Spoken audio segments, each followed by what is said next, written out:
Holiness, distinguished guests from overseas, from other cities and centres in New Zealand, from Christchurch, friends, it is my very great privilege to introduce His Holiness, the 14th Dalai Lama of Tibet.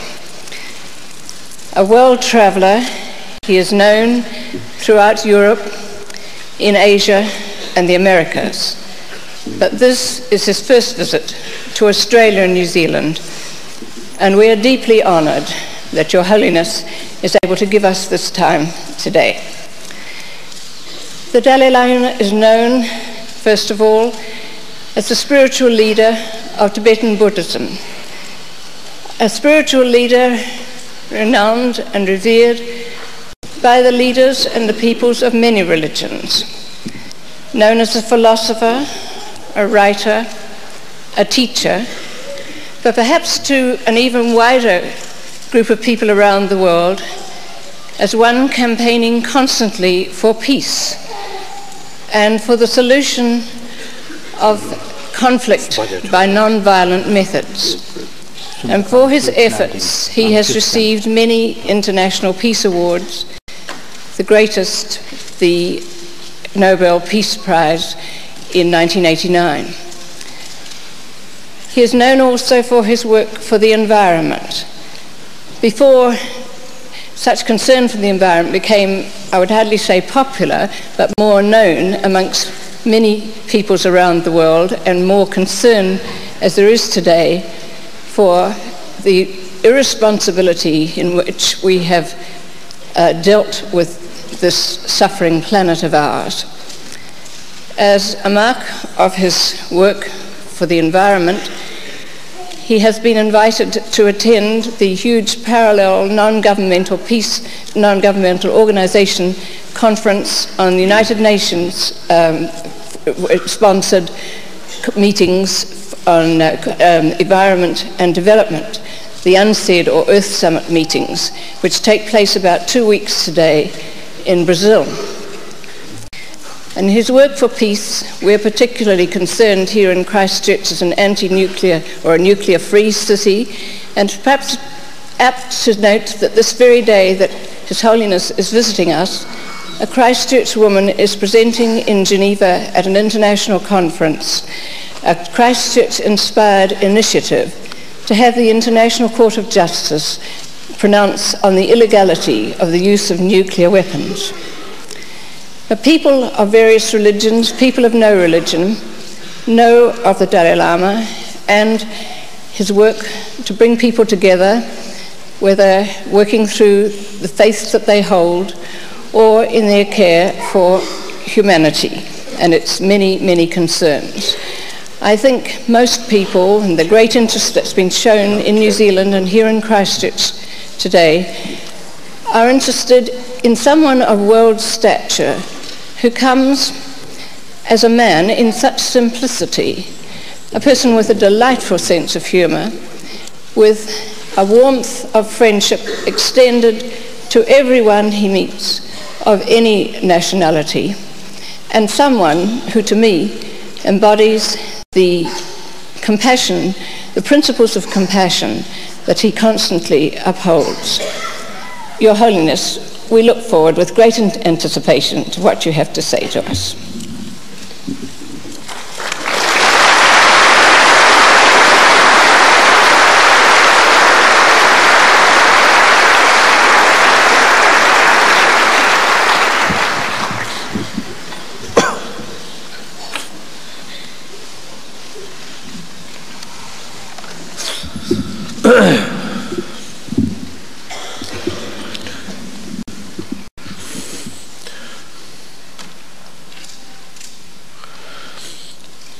Brothers and sisters,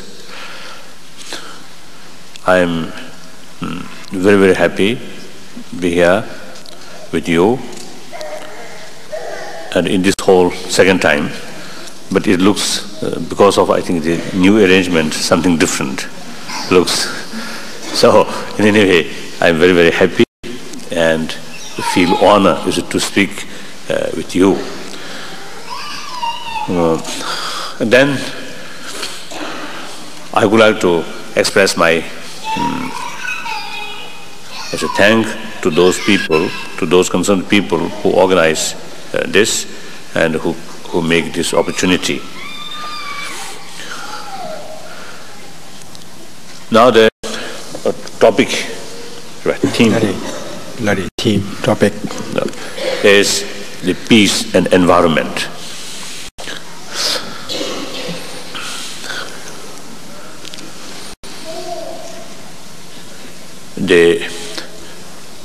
You see, the peace means not only just absence of war or violence. The peace, I think, should be more fuller nature. So with that kind of the peace there, then automatically, you see, the environment, you see, the protection of the environment also naturally come. The peace with fellow human being, or peace with animal, peace with environment. This is something they very much related. And now, therefore, I consider the most important thing is peace. Now, since peace is something more fuller nature, so it very much depends on our mental attitude. The peace, you see, the true inner peace, that is genuine peace. Now, I often telling people, now for example, the last few decades, you see, in European continent, there was some kind of, there are actually peace, a kind of peace there. But that peace, if you look closely, not genuine peace, because that peace comes from out of fear, the threat of nuclear holocaust. So therefore, you see, that kind of peace is just a mere absence of war. The potential of war or potential of nuclear war is there. So under such circumstances, that peace is not genuine peace. So genuine peace must develop or must come on the basis of the mutual trust, mutual respect. And for that, compassion is the basic element or basis for that. So and then again, so therefore I think the genuine lasting world peace can achieve only through mental peace. This is within ourselves, the full of hatred and with weapon there, ready to shoot. Under such circumstances, the genuine lasting world peace is difficult. So therefore, I think ultimately the most important thing is our inner peace. Sometimes we humanity, particularly the modern people, we too much involved in external things. We rather neglect about our internal world. Sometimes I feel we humanity, with help of science and technology, we made these wonderful craft, spacecraft, these things, and go into deep space, and also sending some missions in very deep in space. So we are trying to know more about the external space.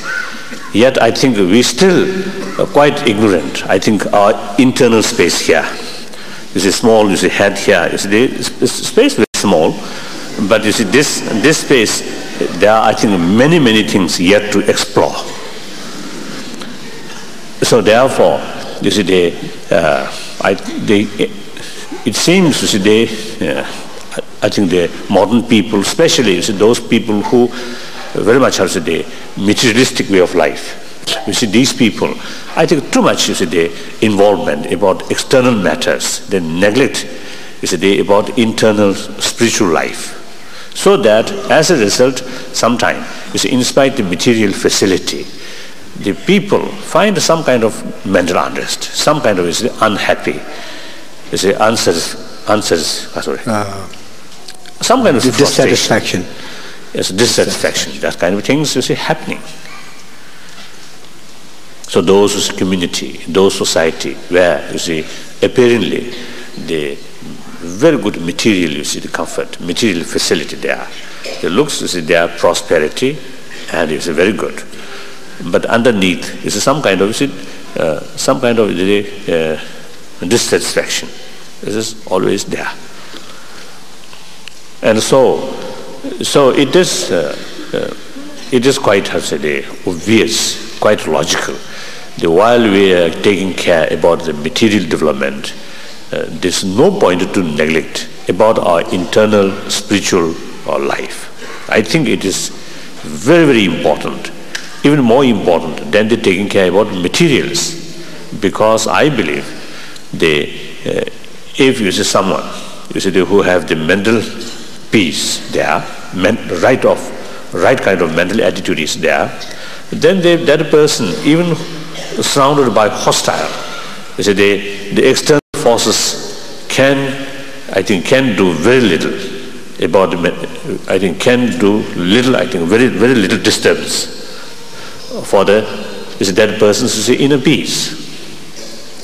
The other hand, without that kind of mental attitude, then even you see have the best facility, all the material best facility, as well as surrounded by your close friends, that person may not have the tranquility or peace of mind. So therefore the mental factor is superior than the physical factor. So therefore, you see, when we talk peace, you see, peace must come from within. Then here, basically, you see, we human beings have such a wonderful brain, and therefore, you see, if we properly use our human brain, I think, you see, we have many potentials. So we humanity, you see, they can develop infinite sort of altruism. And we humanity can develop such a wonderful determination or willpower. So therefore, this is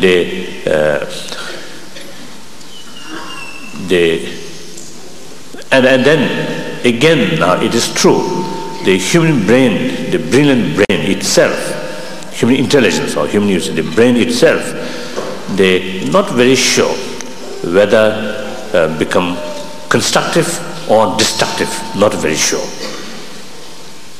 You know, in our past human history, there were some, you see, mischievous, people or leaders, happened. But these people, as far as their brain is concerned, the most of them, I think, very brilliant is in brain. So they effectively, you see, use their force and manipulate the others on other. So you see, these people, you see, utilize human intelligence in wrong way, in negative way, so that you see millions of people suffer. So the human intelligence itself, there is no guarantee that intelligence itself, you see, bring peace or bring happiness or satisfaction. Not very sure. However, that you see the brilliant brain or the intelligence with good heart, compassionate heart, then that is the guarantee. Human intelligence then become constructive. So the combination, the brain and good heart, this is something very important. So therefore, when we talk about good heart, is here now the spiritual work or spiritual way. The value of spiritual now you see comes. When I say spiritual, not necessarily be a religious thing. I believe in spirituality. There may be, you see, two categories. One course, it's various different religions. You should consider it's a spiritual thing. I said there's one level. Here you see they naturally they involve faith, these things you see involved. But then another category of spiritual, that is I think you see the basic spiritual value. That's I consider the usual you see human good qualities, such as human affection, you see human trust, human honest. These things I consider the basic spiritual. So, as far as the basic human spiritual is concerned, there is not necessary to have some kind of, not necessary, is it the religious faith. I think, of course, various different religious faith, you see, very helpful to increase these basic human quality. But human quality itself, I think, without a religion, can develop and can sustain. Reason, I think, quite obvious. When human being born, we are free from any ideology, any religion. Religion come later. But we are not free from human affection. That's clear. So from our birth till our death, I think the almost foundation of human existence is human affection. So therefore, you see, these good human quality is a part of human mind. So long the mind is there, these quality always there. And again, now the part of human mind or human quality, there are also some negatives, such as anger, jealousy, fear. You see, these are also part of human mind. However, I think the basic or the dominant force of human mind is human affection. You see, without human affection, we cannot survive. You see, this similar sentence cannot provide to hatred. You see, certainly, you see, without hatred, we live much more happily. Isn't it? Nobody say without hatred we cannot survive. Nobody say like that. But the other hand, you see, without human affection we cannot survive.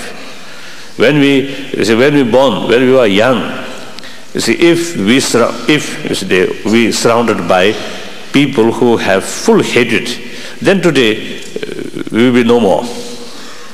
So because human affection, including our mother or someone else who taking care when we were young, you see, because of their affection, you see, we survived. And not only survived, but those people, I think, who have experience, you see, when they were young, you see, they looking after by someone who really, you see, showing the human affection. I think these people, you see, these children, their mental situation is much healthier. As a result, their body also, physical also much healthier, their education also better, so that their whole future, whole life become more positive. And those children who at that, you see, time lacks the human affection, then their mental state a little bit, you see, more disturbed, and their physical also sometimes is not so good. And then most important thing, you see, because they themselves experienced the atmosphere where lacking human affection, so their whole attitude, you see, towards other fellow human being also a little bit, you see, negative. As a result, their whole life be more unhappy person. So therefore, this clearly demonstrated the human being, very existence is very much related with human affection. And even you see the body itself. Now, as modern doctors, now you see they started to say that the mental agitations, you see these mental unrest, very bad for health. Physical health. So therefore,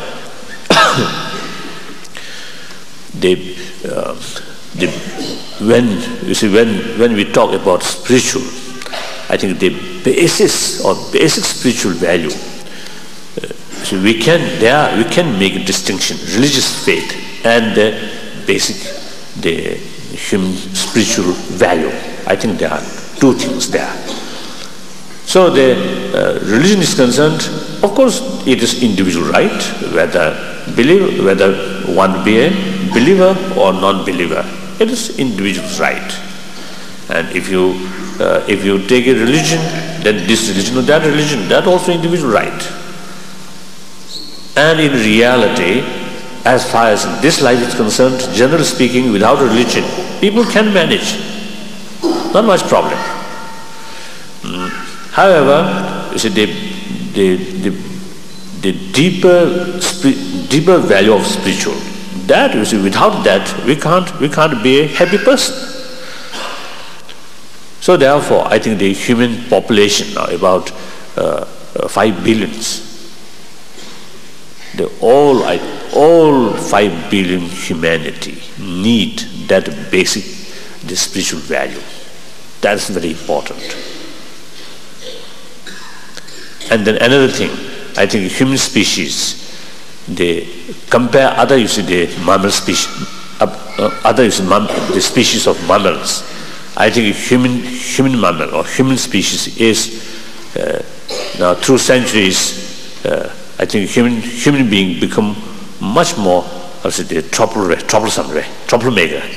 Something like this. The humanity compare other species of being. We are much troublesome. So sometimes it looks we human beings, come this planet, or come on this planet, almost to make disturbance for others as well as oneself. So naturally, I think the purpose of our life, certainly not destruction, not for destruction, not for cruelty, not for the harming other. The purpose of our life, I think, the happiness. Happiness means, since we are social animal, without happy community, it is almost impossible to achieve individual happiness. So therefore, I think the basic purpose of our life is something, satisfaction, some calm, some peace. So therefore, even from that viewpoint, compassion or human affection is very essential. Now then, often I explain the nature of the compassion. That I think very important to know. Sometimes people get the impression when we talk compassion and love and forgiveness, people often these things are something religious subject. Firstly, this is not that case. And then secondly, the compassion. Also sometimes people got the impression or understanding that compassion is something feeling of pityness or sympathy. That also I think the wrong interpretation. The genuine compassion is based on the clear realization or deep realization. Very deeper realization. Deeper realization. The other fellow human being, just like ourselves, who want happiness and who want to overcome suffering, and also have the right to be happy person. On that realization, on that understanding, then develop the concern about their right, about their experience. Now that is the compassion. Therefore, when compassion is there, there are also sense of respect, others' right and others' welfare. And then, you see, automatically, you see, that also, you see, creates some kind of a sense of responsibility. That is compassion. So, you see, the genuine compassion based on the realization of others' right.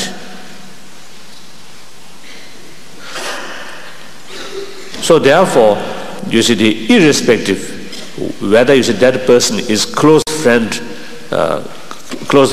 or some usually we call enemy. You see, irrespective whether you see that person is one's own is enemy or friend, so long that is human being, so long that you see that person is want happiness and do not want suffering, and then you see the compassion can develop. So the attachment, the other hand, attachment usually you see comes on the basis of you see someone who close with you. That you see, and the closeness feeling or concern in attachment, in attachment, now that is actually some kind of biased one. So that, you see, the limited, cannot go. You see, the all sentient being, or particularly all human being, cannot, you see, that kind of feeling, you see, cannot go, cannot cover all sentient, all human being at least. So now it is important to know, to make distinction, compassion and attachment. And then, so the key thing, I believe, the compassion is something really important. So therefore, it is worthwhile to make attempt to increase our compassionate motivation or mental attitude. You see, that brings us personal happiness. That brings us, you see, the happier human family, happier family. That brings us happier human community. And through that way, eventually, there is possibility to have one genuine, lasting world peace and more friendly, more harmonious world. That is possible. So we must take, you see, I think we must have the clear realization, the importance of compassion. Then, in order to practice, in order to increase human compassion, now the obstacle or hindrance of compassion is the hatred. So that's the worst hindrance. Right? Most is the forceful hindrance of the compassion is, you see, negative feeling, the hatred feeling, ill feeling. Now let us examine what is the value of ill feeling. Almost none. You know, the anger, first anger comes, then anger really is the increase, then you see the hatred, then you see come developed. So therefore, both the anger and the hatred, negative emotion. When anger comes, or when anger and the hatred comes, the peace of mind immediately destroy it. And the anger and the hatred is eventually develop fear, suspicion, and self-doubt. And therefore, this is the anger and the hatred is very, very, I think very powerful sort of mental element which destroys mental peace. So therefore, usually, you see, what is the meaning of, what's the meaning or what is the definition of enemy? Enemy, we call, you see, those person or those elements which destroy our happiness, our fortune. That's enemy. Or another word, I think, is those forces which which destroy your happiness or sources of happiness. That means, you see, your friend and your wealth, your facility, these material facility, these are the sources of our happiness. Through money, through friend, you see, we get some, you see, some happier life. So therefore, these are the sources of, you see, happiness. But then although these, you see, the friends, good friends, and you see, the good facilities, of course, no doubt, are they one of the sources of our happiness, but not the ultimate source of happiness. Reason is quite clear. If these are the ultimate source of happiness, then so long these facilities there, then happiness must be there, because it is the ultimate source. But not that case.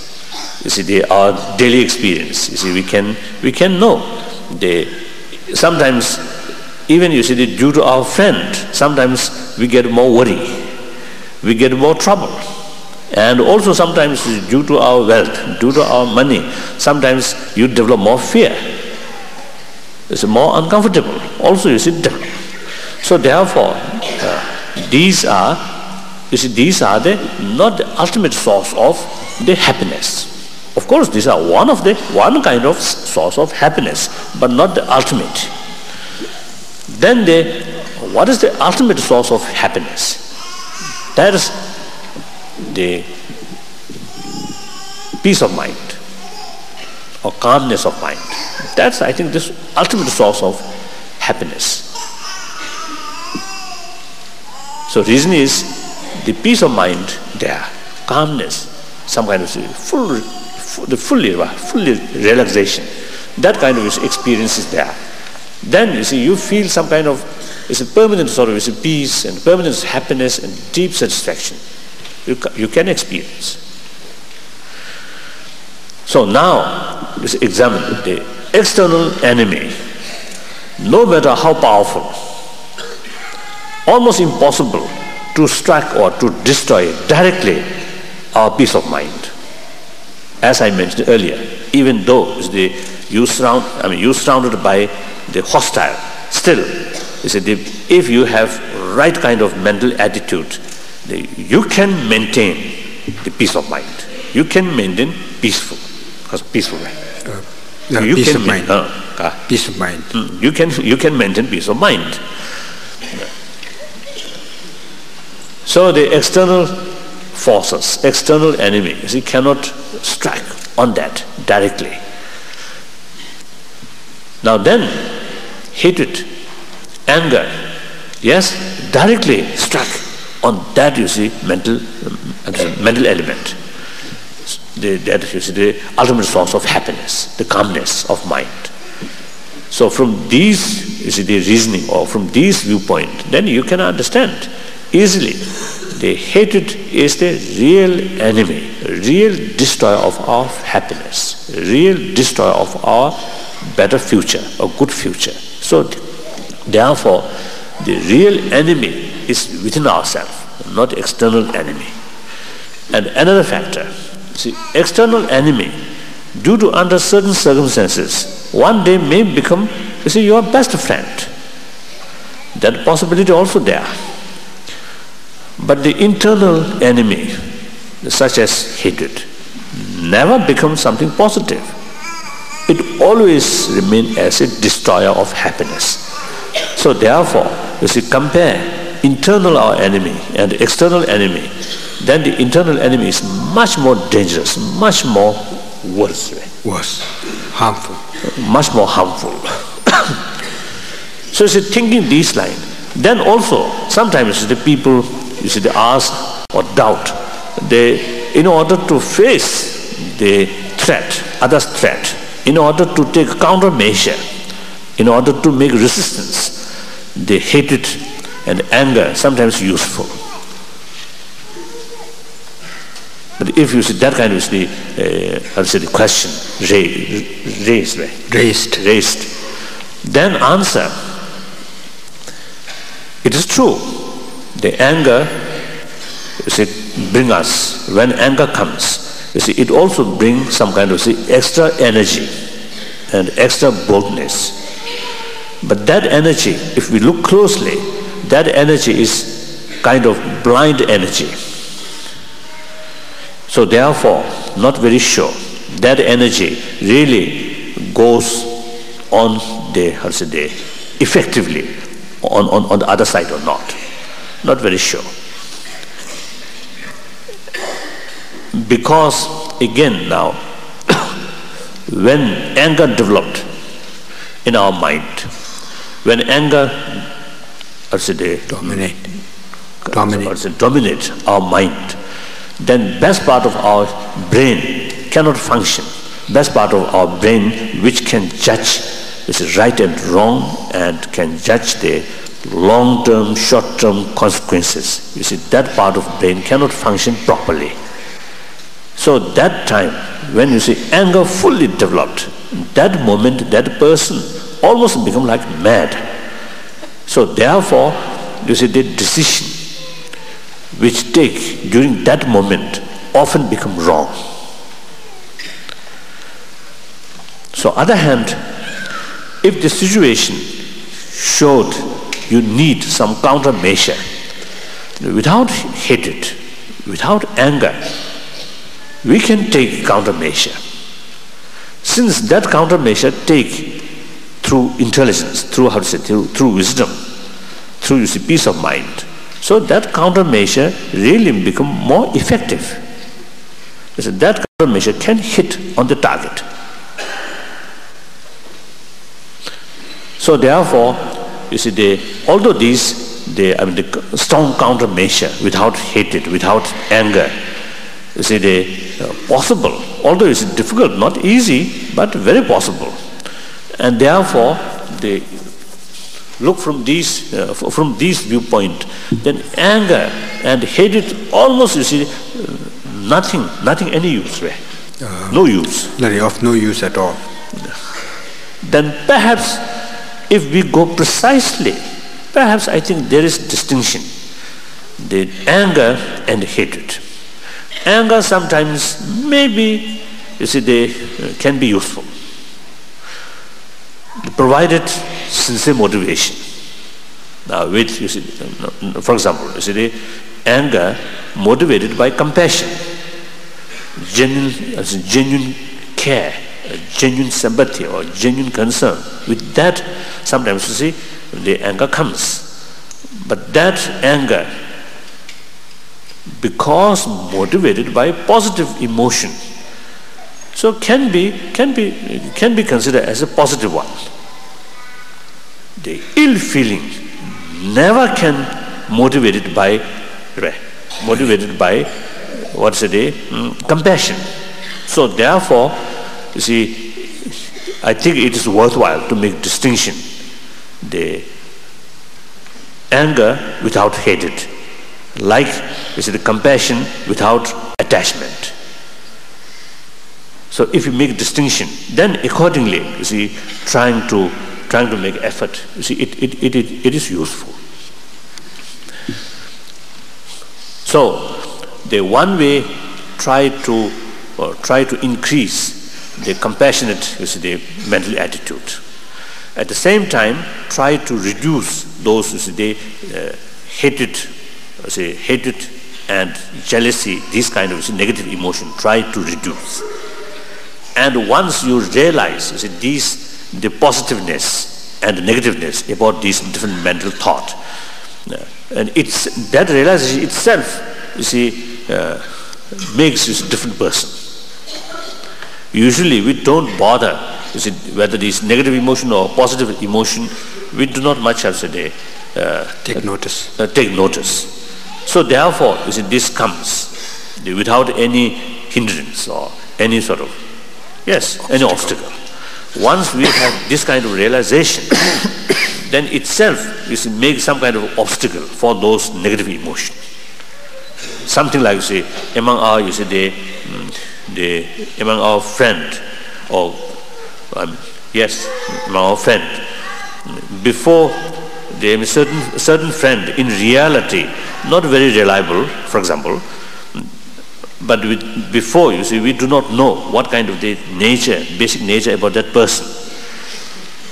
Then later, so therefore, under such circumstances, there is more danger to get more influence from that person. Once we got, clearer sort of information, there's such person, although our friend, but not so reliable, that kind of the information, once we realized that situation, then we take some kind of little bit of precaution, attitude, so that although still remain as a friend, often come to you, but then because of your precaution attitude, so the influence from that person now become more difficult. Much less. No. Much less. So similarly, the angers, jealousy, these often come in our mind. But then because of the realization, you take some kind of position that a little bit is cautious towards these different mental thought, different mind. So itself, automatically reduce the force or the strength of these negative emotions. Then, and again, anger, there are different levels of anger. So some, it is very forceful anger developed. Then at that moment, rather difficult to control. So then, in such cases, for the time being, not make attempt to control it, but rather just forget about. Think of some other object. Then the force of the anger a little bit reduce. Then you can how to say, tackle that thing. Then small amount, the small force, right? Small amount of anger. The small anger, it can control more easier. So therefore, according to one's own experience, time goes, we can reduce negative emotion.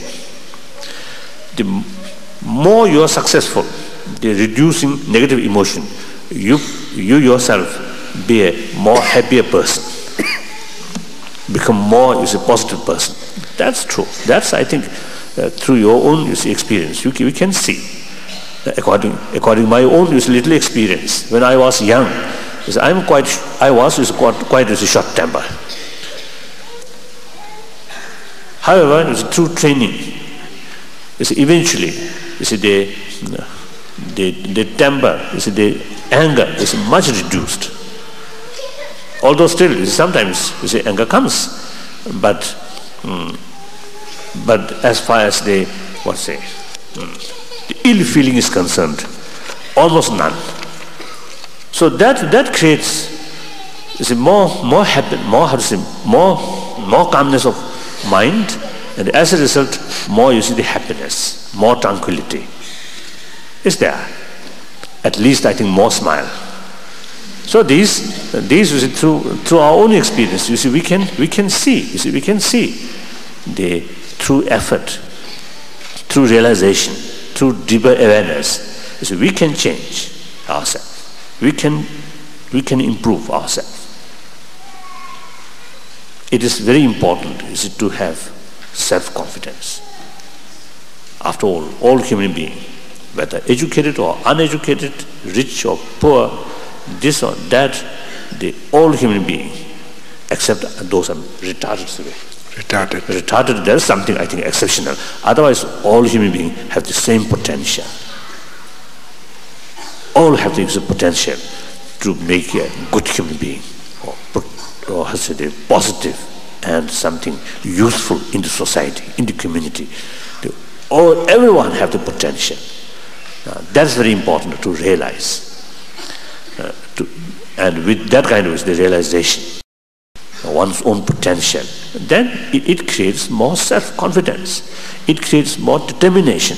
You see, it creates more hope. And with these mental quality, our future will be more brighter, will be more, positive.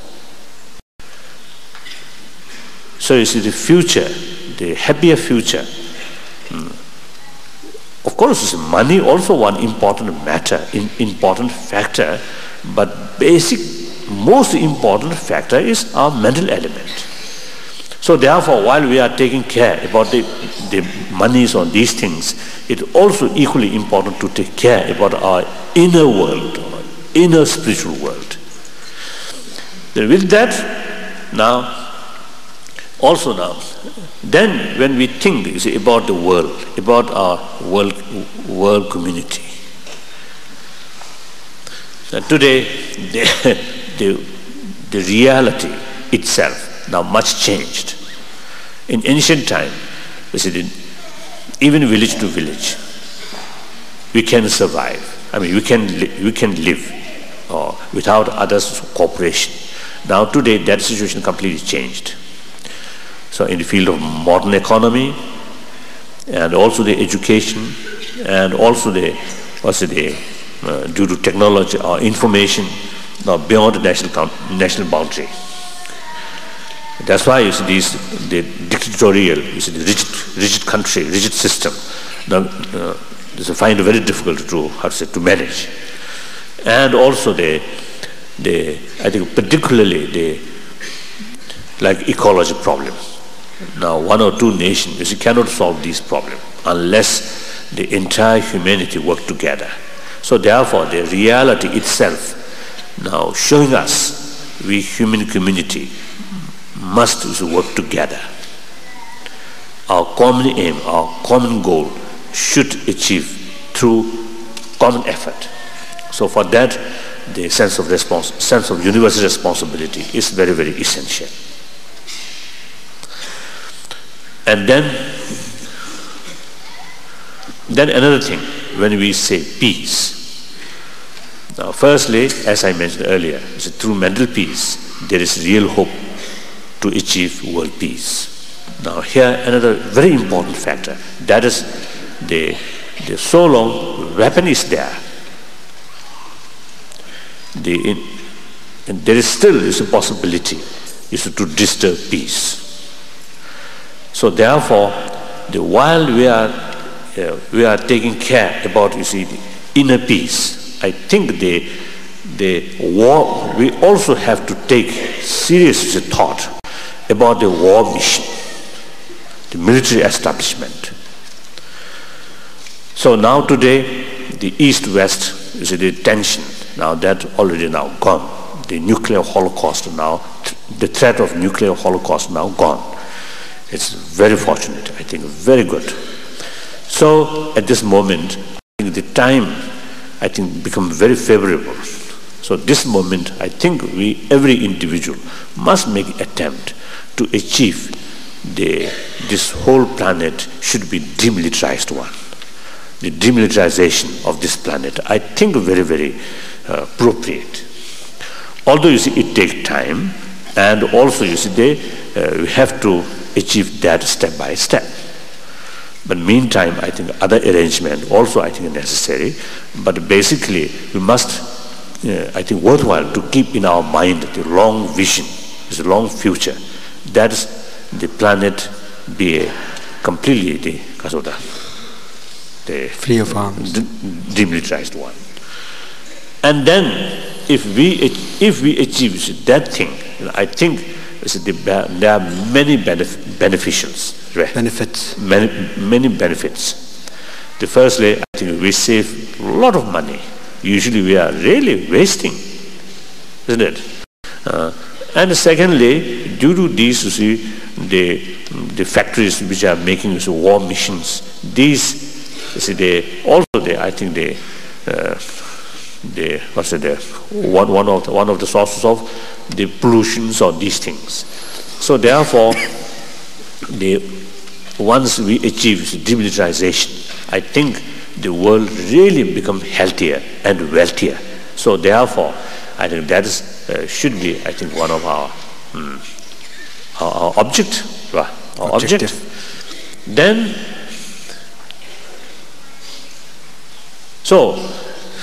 then another thing here. Now in these, you see, in these matter, the various different religions have very, very important responsibility. And meantime, all world major religions have the potential, you see, to make great contribution for better world or for happiness of humanity. In such circumstances, the closer relation between various different religions is also very, very important. So in spite of different philosophy, different tradition, and in some cases the philosophical differences sometimes really fundamental differences. Despite that, all religion have, you see, the common aim. And on that basis, the all religion can work together, can make a common effort. So for that, the mutual understanding, mutual respect is very essential. I myself, as a Buddhist monk, I always trying to find a closer relation between various different religions. In this respect, I think I made some contribution, this I feel. So let us try, to basically try to achieve that kind of the world through sense of universal responsibility based on genuine sense of brotherhood, sisterhood on the basis of compassion. So if you, now this is about my talk, so if you find some of these is a point, if you feel something useful, then try to implement, try to make experiment. It takes time, but after some time you can see some change, some transformation within yourself. However, if you find these points are not much interest, then doesn't matter, leave it, forget it. There's no problem. So thank you very much.